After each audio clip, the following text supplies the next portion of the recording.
my next guest tonight, joining me here on the mixtape, is also another Maine resident, much like myself. I'd like everybody to meet a very good friend of mine. This is Jeremy Bragg. Jeremy has played in some of the larger, more monumental metal bands here in Maine. One of them being Taxi Cab Dismemberment, which has been around for a very long time, and more of a new band, Where They Hide. Everybody, welcome to the show. Jeremy, how we doing? I'm doing pretty good. How are you? I'm doing really good. Honestly, can't complain today. It's been a pretty solid week. Been pretty awesome. Just enjoying all the submissions that are coming into the show, checking out all the new music. So, speaking of new music, that's exactly why you're here. Why don't you tell everybody here on Twitch a little bit about yourself? I play drums, if you can see from the drum set behind me in both bands. Like Corey had said, Taxi Cab Dismemberment and Where They Hide. Started 2006.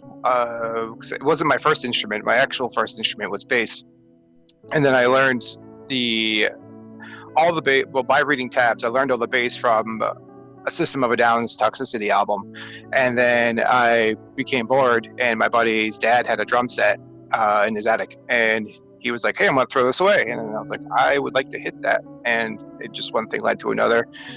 And I've always been a fan of metal since I was like 12. So I was just, hitting stuff, and then other friends played guitar, and then one thing fell into another, and that's how pretty much I started playing metal music anyway. Nice. Now, like I said, and that's actually how we'd met years ago. Actually, it's been like a decade now, which is crazy when we think about it. And we'd actually met through MySpace years ago because I'd found Taxi Cab when I'd first moved back to Maine and was looking for bands to play with, and you were one of the first ones that came up, and I just fell in love. And from there, friendship grew. But tell people a little bit about Taxi Cab, some of the sound, because it's not your average what some people might think of metal. To us, it's the norm. It's Right. kind of, we're used to these types of things. But for people that aren't familiar, you guys would be what would be called, like a technical grindcore band. Yeah, that would be as close to a description as possible. It wasn't until about 3 or 4 years in where we all agreed that it was metal for people who have ADHD and bipolar at the same, and are bipolar at the same time, because of how sporadic our music was or is, and how rapidly it would change. We would cycle through genres. It was like just driving a car as fast as you can, but trying to stop at stoplights and then realizing you don't really care and you just drive through it anyway. But when the band had first started, the guitarist Robert Skibicki, he was only like 17 years old, and he just loved playing Cannibal Corpse songs, like Cannibal Corpse covers. And the vocalist at the time, Kevin Burr, who was the drummer of another local band, Cicada, wanted to do vocals. And I was in a band called Catharsis previously. We went on tour with Absence of the Sun from Maine to Florida and back. It was 14 days, one show 7 days down, one show 7 days up. So, all from Maine to Florida and back, 7 different states. And then it was like, Catharsis was like grunge with hardcore breakdowns. It's like grungecore. It's kind of really weird. And then I just wanted something more. I wanted something stronger, something more aggressive. And I was sitting on the couch at Kevin's house, and he was like, "I want to do vocals." And I was like, "I just want to play like death metal." And then we knew Rob, who literally lived 5 minutes down the street. And then he's like, "Yeah, he's never been in a band." I was like, "Well, we've been in bands, so we can just train him." And then it was one of those, how I knew it was going to work is he came over and we talked to him, and he was 16. He was all hyped about it. And then I was like, "Do you know how to do like any kind of Suffocation style, like slammy breakdowns?" So I was worried at first because he's like, "Who's Suffocation?" And I was like, "Okay." Oh boy. Yeah, I was like, all right. So I was like, "All right, first we just gotta educate you a little bit on the music." And then I was like, and I mouthed it. I was like, "It's just like a chud, chud, chud, chud," and he just immediately did it, like no problem. Just I don't know how to play guitar, so I didn't even know what that was about. And that's kind of how it was. And he was in this mentality because 16-year-old in it was like 2007, 2008. he was kind of like in his shell. And then he has like, oh, I have all these riffs and I don't know if people really like them. I was like, let's just do it. So we do it, and I was like, okay, now we're going to play that riff faster, and we're going to cut it in half. And we just started one thing after another. And that's where it took off. And we wrote like a 7-track EP called Seven Things to Say When Caught Masturbating. Yeah, we had, we had an interesting mentality back then.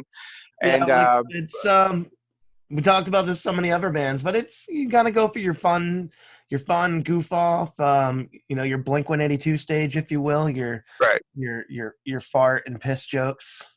right. It was just it was. We didn't take it seriously to the point where we purposely just tried to make it as ridiculous as possible because the music was kind of ridiculous at the time. And this was during the time era in like southern Maine and southern New Hampshire where hardcore and metalcore was really the thriving genres, which was good because and back then it was easy for us to get on a show because of how weird we were. And people would come see us because of how odd it was. And then we decided to really, it was like, well, let's see what push our boundaries. And then Rob kind of caught up with everybody. We started listening to bands like Cow Decapitation, Psyopus, a lot of like Arsis Guild Girls, a lot of like Annotations of an Autopsy, and then started taking inspiration from different ones. And I was on this super See You Next Tuesday and Dillinger Escape Plan like obsession. And that's what thrives a lot of my drum work is that mathcore / metal spontaneous drum style that I play generally with blast beats mixed in. And it's fast forward, we got John Eastman as a vocalist, then 2008, and then we dropped the 2009 demo, which had 3 tracks. Again, fast forward 2009, late 2009, we gained our second guitarist, Zach Daggett, which getting Zach, we had Albert Wheat as bassist. So we got like both of them. We got Albert Wheat first and then Zach Daggett on bass. Yeah. And so once we got Al from Simple Fear out of Dover, New Hampshire, and then we got Zach from Thrill for the Kill in Portland, Maine. And so we got them two, and that's when everything clicked. It felt whole. Like the band felt like the band, and we were just pumping out music, but we all had really good chemistry. There was some basic drama of, well, what if we did this? Well, what if we did that? Well, what if we did this instead? And it was funny because all 3 of the string players knew how to do things the other one didn't have any idea how to do. So Rob would come up with a riff and Zach's like, I can't play that. He's like, well, then play something to it. So he would. And then Al was like, I don't know what the hell you guys are doing. He's like, well, just do something that fits. And then so Al would, and I was like, and I just mesh it all in, throw vocals on top. That led to us winning somehow a battle of the bands at Rocco's in Manchester, which got us on Summer Slaughter Tour, and the Palladium in Worcester for 2010, which then things got kind of ugly, heads got big, and then the band broke up for the first time, later to reform, and then it broke up again. Yeah, it broke up a second time because of family life. Like I had my daughter, and John had his, I think, second kid at the time. Life happened, world happened, it was just insanity. And then it wasn't until the last 6 months or so I started stoking that fire again, and I'm in the shadows, obviously, but not too obviously, putting things in place for a very interesting, and when it's ready, when the pie is ready to come out of the oven, I can confidently say it's gonna be like epic. I hate using the word epic, but it's gonna turn. So that's Taxi Cab. It's gonna be some tasty desserts coming out. Yeah. It's gonna be something no one around here has experienced yet. That's how this has been in the working for a long time. Well, we're definitely very excited, and when you do that reveal, I'm sure everybody here on the mixtape would love to check that out. Oh yes, I'll definitely hit you up for sure. So you've played around through a lot of different bands over the years, and I was just talking about Taxi Cab, and now you're currently in Where They Hide, and you've been doing that for a while. Yep, that started approximately. I think we just rolled over like our 2 year official anniversary. Um, we that had started because I used to be in a band from Unrest in Transit, which then my buddy Sean had joined, and then Unrest in Transit broke up. Sean and I created. Well, I joined his other band called Provisions, which then brought in Randy McKenzie, who's the guitarist of Where They Hide, as the second guitarist, because Sean Inazio plays guitar in that, or in Provisions. So Provisions didn't work out. It was kind of like a August Burns Red Parkway Drive style. I wanted to be more aggressive. Randy wanted a more like first demo on Earth quality kind of aggressive metalcore. Yeah. So then we split up, started Where They Hide together before we even had a name. And John Eastman, the original vocalist of second vocalist of Taxi Cab, happened to become more available because his kids were older. Yeah. So I was like, hey, we're starting a project. We need a vocalist. He jumped in, and Andrew Belby, which was Randy's like really good friend, was like, I don't know how to play bass, but I'll try. And I love Andrew to death, our bassist now, and he went from not having no knowledge at all, and then he just picked up a bass and learned, and he's only been playing bass for like about 2 years, and he does very, very well. He learns very quickly, as opposed with like the rest of us have been doing this for a while. And then now we have Rico Clark as the vocalist. Once John had to leave for personal matters, and Rico's been best friends with both Randy and Andrew for a long time. Rico was our super fan. Went to every show, like every single show we had. No matter where it was, he did it.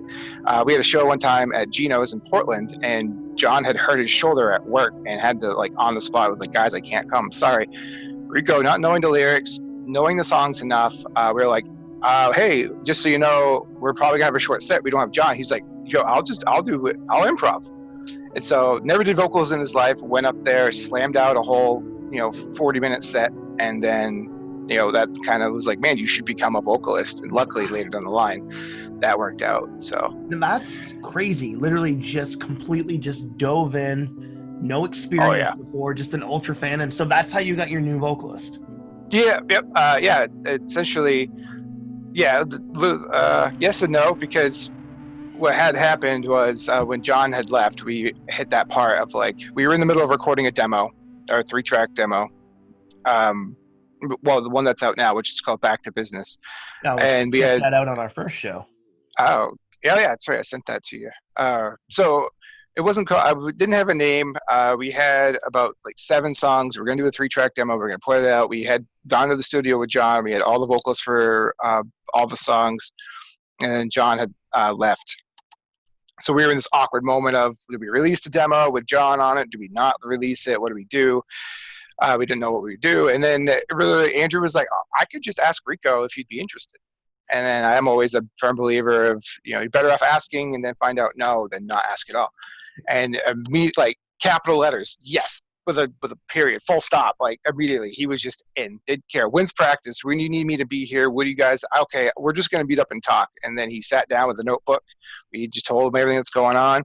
He went in the studio, banged out 2 songs in one day, banged out another song a weekend later, and then got everything together, and we just pumped out that demo. And he wasn't even in the band in I think a month. It wasn't. He played a show. So he joined the band, recorded. We played his first show within 3 weeks of being in the band, and then we put out the demo. It was just, it worked out extremely well. That's crazy. That's just truly a testament. You never know until you actually try. And I say it all the time. Anybody listening to the show, you never know. Take that opportunity, especially, if you're sitting there making music by yourself, go approach that band, go approach those, those people at school, go, approach those people at work that you're talking about playing an instrument, get together. You have no idea what's going to happen until you actually make that plunge and just take the risk. And, it seems that everybody that I talk to is just absolute living proof of that, is that they just decided to take a moment, invest into themselves and say, fuck it, and take the dive forward. That's awesome. That's really cool. Yeah. I actually did not know that about you guys. And honestly, listening to the Back to Business EP, I actually thought that was John. So to know that that's like somebody's very first EP, completely blown away. That's unbelievably impressive. Yeah, first time in the studio.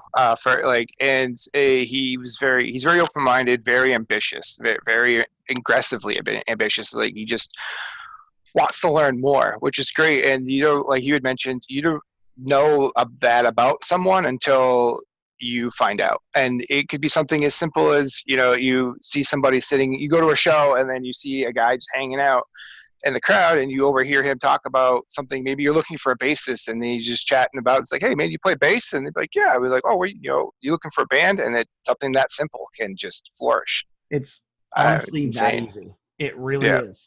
People are far more approachable than they seem, and especially when it comes to music. You know, and it's an interesting community that we've been a part of for some time. We've both have really had a deep dive on the house show scenes here in Maine, just because Oh yeah. really we didn't have any really eligible places to play. You know, I mean, there's only a handful of them, and then you sometimes other bands burn those bridges for you. They won't allow metal bands to go back and play. We've seen it, you know, at so many different halls and things like that. But Mhm. we've definitely seen some interesting things over the years. What's some of the stories and things that have stood out over your years of being in Taxi Cab Dismemberment and more recently in Where They Hide? Uh, let's see. It was so something I should probably mention as well with Taxi Cab. After the first initial breakup, we went from five piece, and then we broke up, and then we were a three piece. It was just vocals, Rob on guitar. Rob also recorded bass on the material that we put out after that, which we compiled together 4 or 5 songs, and we didn't have a name for it, so we just named it like 2000. It was like 2012, 2013 EP. Like we just threw it all together and was like, oh, here you go.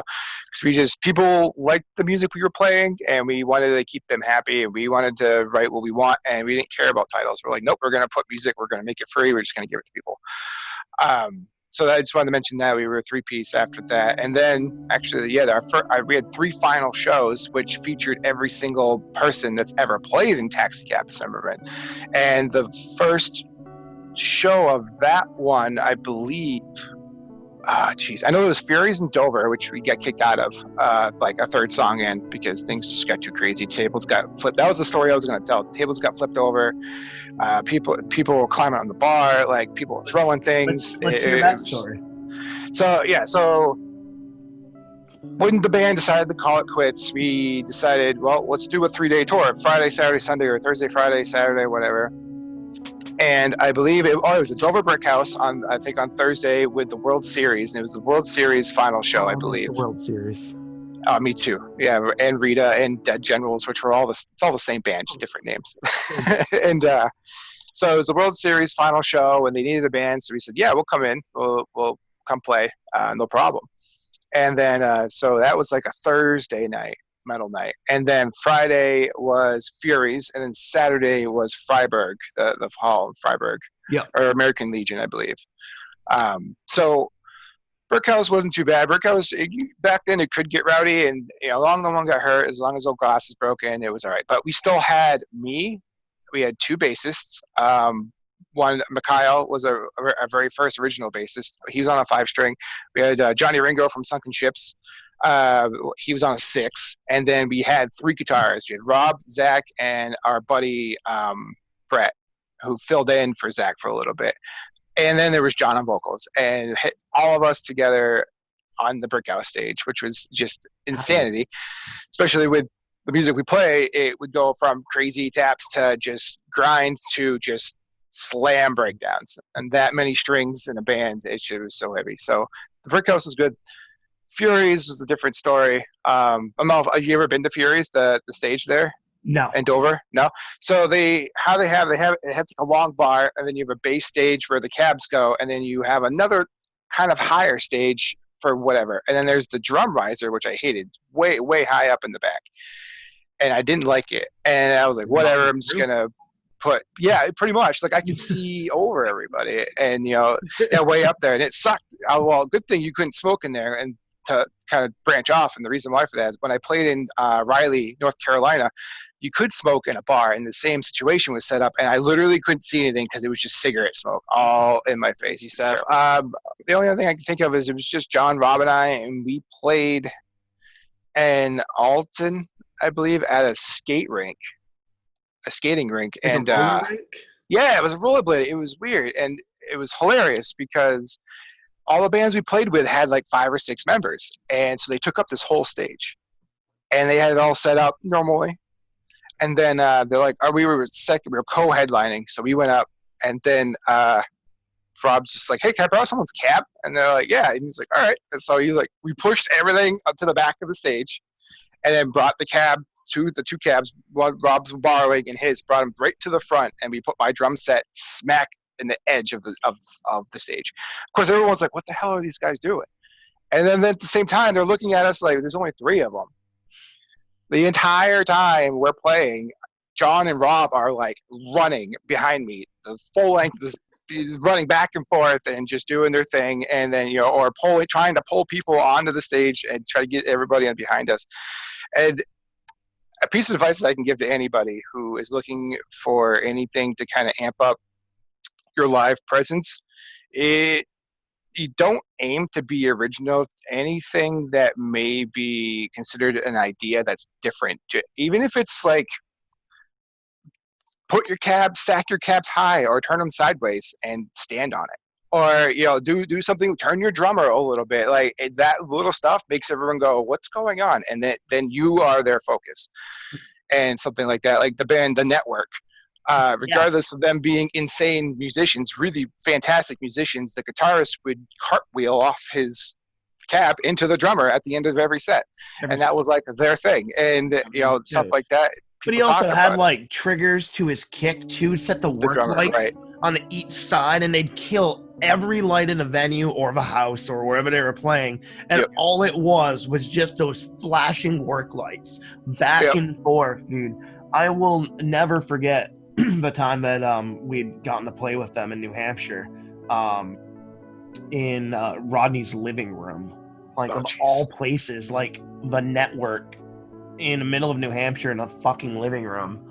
And it's still like by far like one of my favorite shows I ever like got to play, and it was an absolute blast. That was God, that must have been like a decade ago. Oh yeah. They were one of my favorite bands to play with, along with Hive Smasher. I remember, I know Aaron since he was in the Meme Machine way back in the day, and I was at Hive Smasher's first show in Dover, New Hampshire. I've been a huge fan of those guys ever since. They're one of my favorite bands to play with as well. I think that's about it for taxi cab stuff. Well, and you can bring up some interesting bands. The Northeast, I mean, for those who don't know, has had a very thriving metal, hardcore, punk, grind community north of Boston for years. And that's primarily what we're talking about here, to kind of fill some people in on the conversation. And a lot of these bands, especially like Hive Smasher, the World Series, even absolutely you guys, I would hands down, and don't be modest about it, where you've been around for so long, you're absolutely in that category of just, people who are continuously in the Maine, New Hampshire, I'd say the Northeast, the community.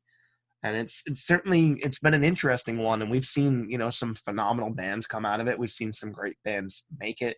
I've seen a lot of bands put out amazing EPs and just completely disappear. Yeah. We're notorious. Oh, put out an album and break up. See ya. Later. Yeah. But that's kind of all. It's all part of it, and it's been fun with all the different collaborations with working people, with people over the years. And you've worked with a lot of different bands and people over the years. And this is something that I'm always curious about. But if given the opportunity, not just in the Northeast scene, but if given the opportunity to work with like any musicians that are like in the game, not like Elvis because he's fucking dead, but if given the opportunity to work with somebody that's like in the game, doesn't matter the genre or what it is, who is like your secret aspirations for collaboration, as I like to say? Oh, geez. As for to like make a band or just like make a project, Anything you would love anything. to work with, even if like going in as a studio drummer for them or pulling a musician, doesn't matter who it is. Who would you just love to work with? I and it's like a bias thing too. Is like Naveen Copperwise would be my number one, and now Naveen is the drummer of Animosity. He was also the first drummer of Animals as Leaders, and currently the drummer of Enthos. Well, he's also a phenomenal guitarist, and he has another band called Flesh Rot, but it's spelled like WROUGHT because Right. Flesh ROT was already taken. And I would say he's as good a guitarist as he is a drummer. And I would love to work with him to play drums to his guitar riffs, but also pick his brain for like drumming stuff. And like again, it's entirely biased because he's been my inspiration since I've seen him play live. Animosity is one of my most inspirational bands for sure. Um, and at the top of my head, without really thinking hard on it, I think he would be my first go-to. It'd be to just, and he has all the knowledge and how to record stuff, and has, you know what I mean. I don't even care if it was just drums and his guitars. Like that would be happy enough for me. Just a two piece.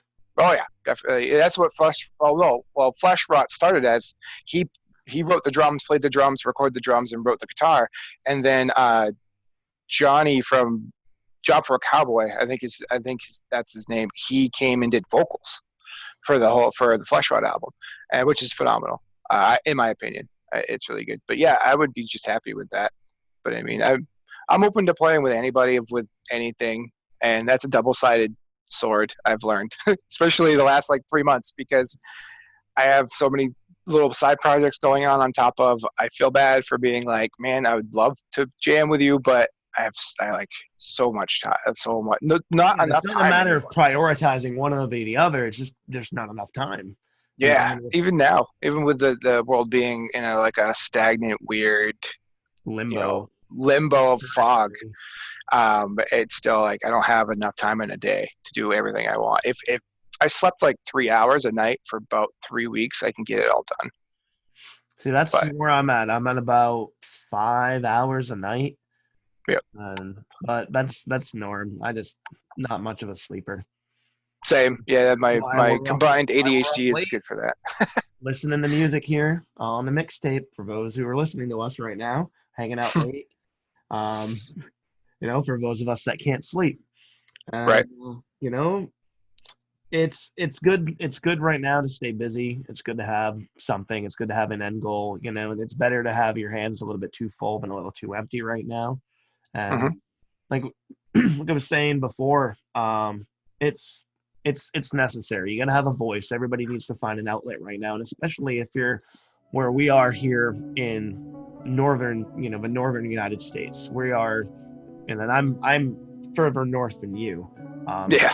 I'm fairly isolated here in the Bruiser Bunker, as I'm seeing if it sticks. We'll see if I like the name of it, but I'm I like literally it. in the. Oh, that's good. All right, there's a vote for it, but it's hard, being isolated in the middle of the woods, and you gotta stay busy, you gotta stay connected, and it's important right now. So if folks at home that are hanging out and like keep telling you you're wondering about the what if, reach out to those people, and just try to put something together. There's some great ways just digitally to send music to one another, to be Yep. in. There's a lot of different ways to write music with people, and you don't have to be in the same room. I don't feel limited by that. um and that's why it's really neat. Like a lot of the things that have been happening, like the Slay at Home Festival, a lot of bands doing collaborations and stuff like that Yeah. recently. Some of the streams that are out there have been unbelievably phenomenal.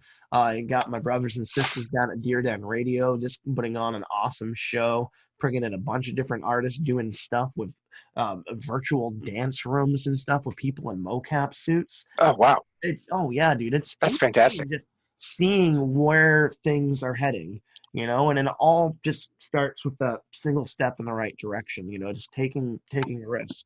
And Hmm. it's all about just trying. And honestly, you're gonna fail, and you're gonna pick yourself back up and do it again. And we're, you know, we've talked about that type of drive and ambition, because otherwise, somebody that's like you who's been in the game 12, 13, 14 years, especially in a rural state like Maine, it's hard. There's a lot of things working against you.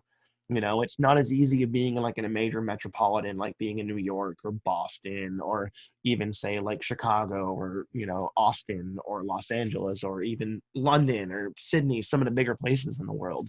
Right. What if you think that just the distance has been one of the biggest factors working against bands here in the Northeast? Uh, yeah, I would say so. Again, I think I thought about it for a while. I mean, for me, it's a double-edged sword because where I live, in the sticks. Luckily, everybody in the town I live in knows me of my presence of being, a someone who has band practice. Like, even if they don't know me, they know the house. So Right. the Yep. benefits of that is I can. Maine has, or at least from what I've been informed of, Maine has like a sound ordinance of like 10 p.m. and you can go further is but if my neighbor calls the cops, they can call me and go, hey, you gotta quiet down. There's no answer, and then you can send over like a little knock over sheriff, like, hey, I don't want to have to come back, and then that's never had to happen. But I mean, I've pushed band practice until about 10 o'clock if we had like a show or a studio date coming up, and I practiced from 4 in the afternoon right up to like 10 o'clock at night, and never complaints, never any issues. That is an upside because I No, it's a had huge practiced. advantage because you don't have to go and rent a practice space like people living in the city. Right. Especially as a drummer, to be able to have your craft right there at your disposal is huge. I know a lot of people that have to go and pay for that luxury, Hmm.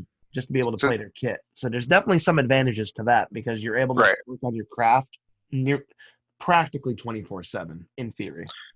Right, and the downside of that is, I mean, the upside is for me because it's my place. The downside is the musicians who I've contacted with live about 35, 40 minutes out, so they have to drive, 40 minutes in, and then 40 minutes back. In the winter, that's where things become like iffy. It's like they even they're like, oh, I got a truck, I'm good. I'm like, nope, I'm calling it. We're not having practice. Like, I live here, I don't have to drive, but I'm not gonna have you drive here. Yeah. Especially, we write a song, we have a few like, congrats drinks, and then not enough to get drunk, but enough to be like, all right, all it takes is you to have like one beer and go off the road 5 minutes down the road, and then they go and knock on your window. You've been drinking? Well, I had a beer 5 minutes ago, and that can lead to any other thing, other And if you're things. gonna So have a beer, you might as well have 8 beers. right. Right. And most of them drink. Most of them. Well, Rico's a beer guy. I'm a whiskey fan, and Andrew and Randy, they love Fireball. So, but usually it's just Such a practice drinks. main drink. Maybe it's me, but I've turned it down. But a lot of people love that Fireball. I don't. It's the sim. I can't even say it. Cinnamon, whatever. It's the taste, and just like, it's like the Fireball candies. I can't do it. I'm a wild turkey guy for whiskey. So, So uh, yeah, whiskey breakdowns. Now, some interesting things have happened to you recently. You've recently been endorsed and sponsored, yep, by Collision Drumsticks and Soul Tone Cymbals. which is honestly that's fantastic achievement, especially with being in a rural Maine band. Like, you're not constantly on everybody's radar. It's harder to make a little bit of noise for yourself, and honestly, it's something to absolutely be celebrated. Um, so how has it been working with them? Amazing, phenomenal. I meet with Collision Drumsticks about like once a week with the CEO and the marketing manager. And Soul Tone, they have so much going on, and unfortunately, the what I call the COVID crisis really put a damper on them because they're a Turkish, so they're Turkish cymbals, and their only hub is in California. So in Soul Tone cymbals, I can't. So to backpedal, when I was offered the endorsement, I was like, I don't want to just buy these cymbals because essentially I didn't get them for free. I bought them at a dramatically reduced price, an artist price, which is Yeah. I paid like tremendously less than they are very expensive, but they're Especially very well for done. Turkish hand hammered symbols. Right. They're going to That's come the other cheap. thing is people were like, "Oh, well, I don't see what's so special." And I was like, I took a picture. I'm like, "Tell me what you see that's different than any other symbol." And they're like, "What are those little divots?" And I was like, "Every single is hand pounded, which means every symbol is unique. They have the same dimensions. They have this. It's not so much a machine, or maybe they do have machines, but they say hand pounded, so it's different a little bit. Everyone's interesting.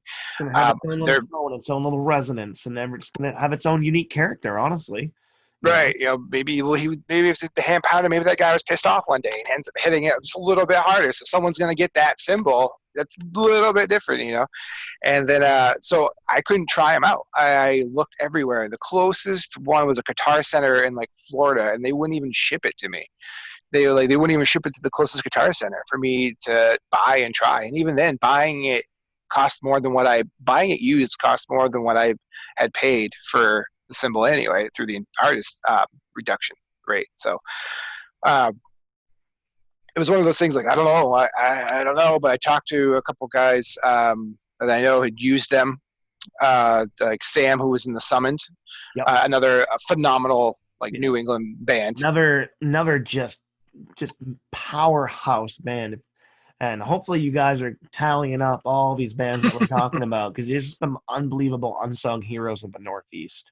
Yeah, definitely. So, Sam was a soul tone user for a while, and I trust him definitely when it comes to drums. Absolutely. 100%. And he's such a humble, great, he would never shoot me in the wrong direction. He's like, if you have the opportunity, it's worth it. So, and I don't regret it.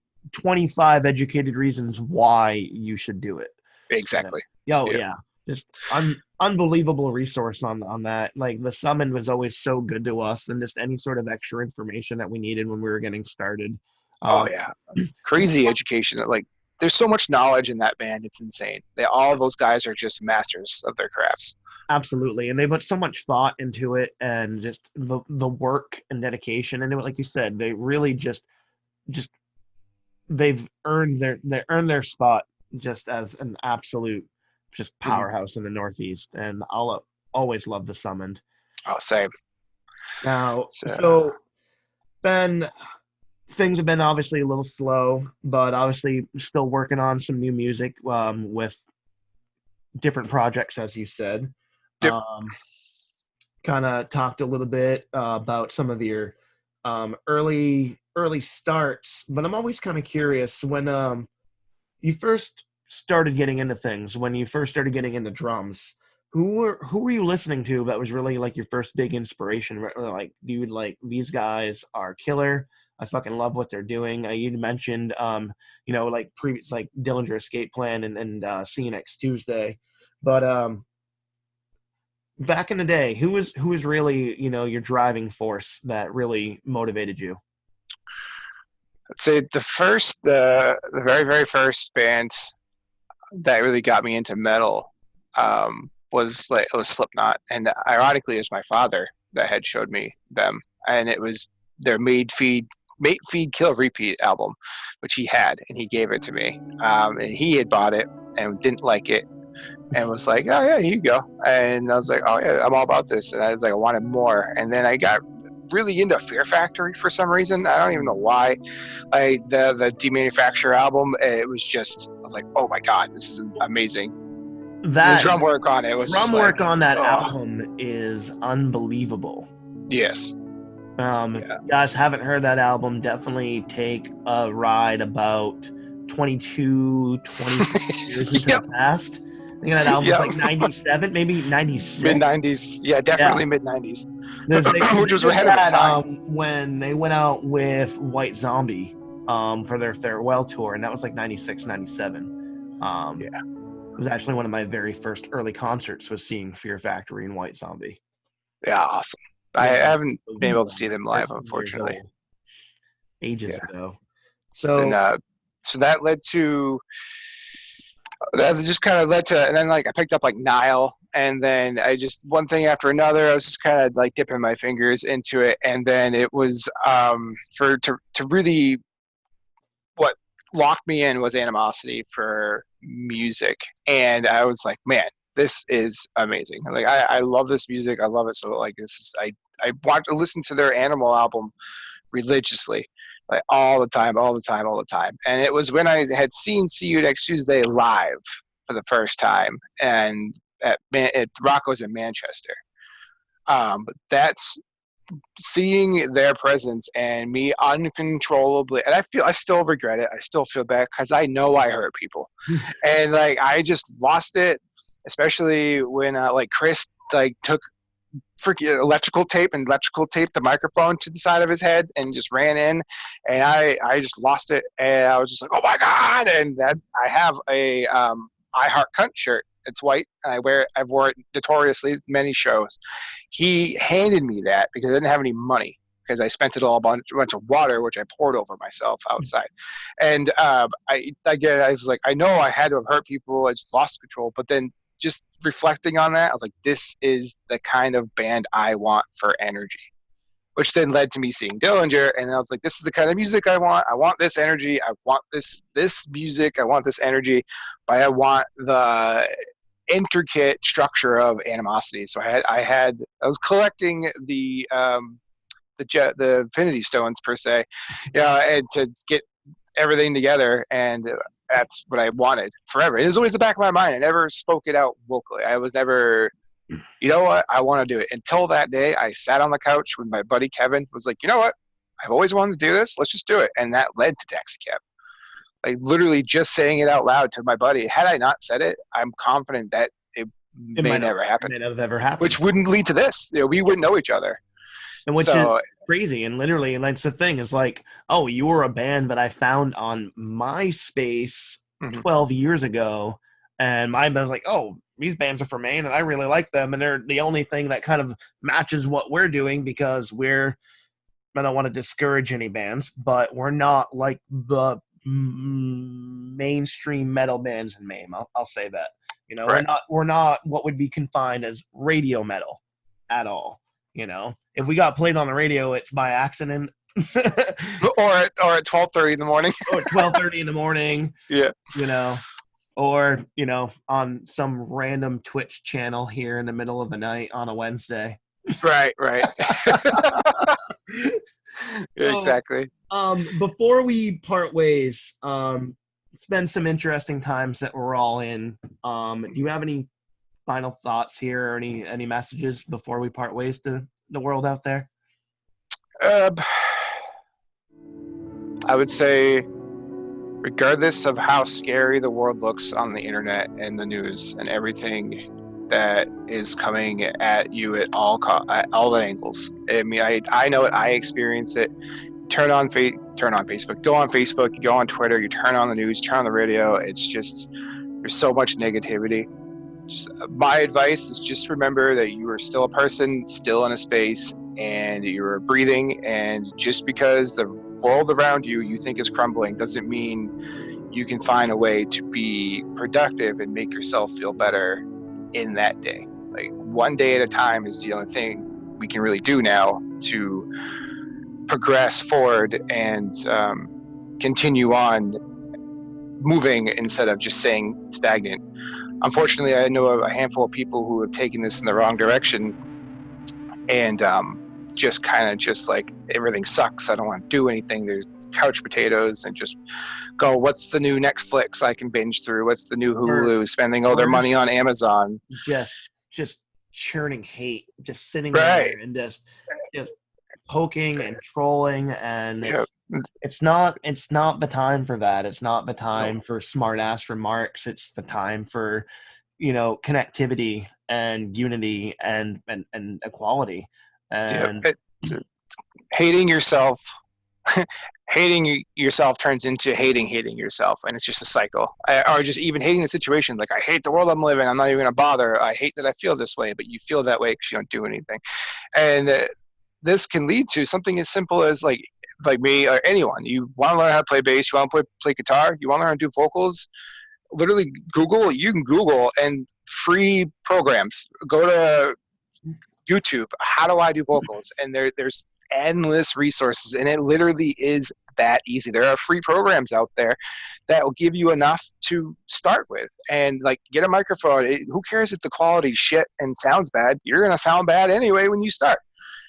So take this time, and if you come out of it with an art, with something new, you work out. Like, make your house into a gymnastics center or anything. Who cares? Whatever it is, I feel like this is the time where if there's ever a thought like, nah, that's not gonna work. Well, how you don't know until you try. Until you try, if there's Right. so what better advice to take here, at the end of the day, than if there's been that secret ambition, that little dream, that little spark that's been inside of you, try it. Because you know what? You never know until you absolutely do it. And it's honestly, that's been my entire life. That's been your entire musical career, has all been based on the, simple principle of what if? What Mm-hmm. if? And that's it. And just try it and throw it against the wall. Sometimes it works and sometimes it doesn't. And if anything, it's just going to build more character at the end of the day. Definitely, like 100%. And even, you take something, or you take a paper. You don't know how to fold a paper airplane. You just fold it, throw it. Doesn't fly. Pick it back up, unfold it. Look what you did, and then go. Okay, well maybe if I try it this way, try it again. Even if it goes an inch further, then that's progress. Look at what you did. Try to get that. Try to hone in on that. If it goes dramatically not nearly as far, okay, that doesn't work. And it's just rinse and repeat. That's one thing. It's trial and error is a big thing. Obviously, difference when it's like, I want to learn to drive, you probably shouldn't go just take a car and try to drive. Like big things might take a little bit more common sense, but anything else, we literally have the power in our hands through the internet right now. There's so much resources out there, and there's so many people, especially with music scene, bands that are literally hurting for money. But I'm not saying that as in the taking advantage of them, but if there are multiple musicians out there, be like, hey man, you're amazing at vocals. What could you give me for tips? They may be like, hey, let's FaceTime later, and let's go over some stuff. And you don't know that's going to happen until you literally send those messages. I've sent millions of messages to bands who I didn't ever expect to reply, and sometimes they don't. I'll get a reply a couple hours later. Like for instance, the vocalist to Despised Icon, we asked him if he would do a feature in the upcoming Where They Hide LP. Unfortunately, he doesn't do features anymore, but he got back to me in an hour. And he owns like a management company. He's in Obey the Brave. He was in Yeah, so you Despised hit up Icon. Alex. That's crazy. And he got back to Right. you. And he was touring at the time, and he hit me up immediately. Oh man, yeah, sorry. Jamie Hanks from I Declare War, same thing. He unfortunately, we had him lined up, but it fell off because of COVID. Same thing. Next day, he messaged me back, and he didn't even message me. He gave me like a 2-paragraph, like, "Hey man, I appreciate it. Oh, that's awesome. Yeah, send me what do you guys got? What are you guys doing? Let me know." Like he wanted to have a conversation, and and at the end of the day, if anything that I've learned is when you meet bands who you see as rock stars and you meet them and you realize they're just people, talk to them like people. I know it because it's happened to me before. People come up to you and they're like, "Oh my God," like, I'm so, I've had, 14-year-old kids look up to like, "Oh my God, blast beats, crazy." It makes me more like, oh, I'd rather have like, "Hey man, I love your blast beats. How do you do that?" As opposed to them being kind of I hate using the word fanboy, but if you're fanboyish, it makes the other person potentially uncomfortable. So just go up to them like they're a human. There Like, "Hey man, seems I to be love it." a running theme here, and it's friend, not fan. And it could be that mentality of going to approach somebody that maybe you're a little bit hesitant to because you're looking at the things that they've done and you're feeling kind of maybe insecure in comparison. Right. Go at it from a friend perspective. Go at it from trying to make a brand new friend, and that's exactly what we're doing here. We're Mm-hmm. just making brand new friends.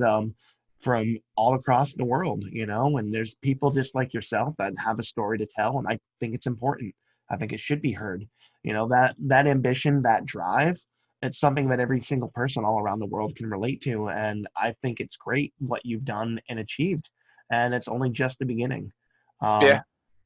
Jeremy, I thank you so much for joining me here tonight. um, Jeremy Bragg, his bands can be found on, where can we find you?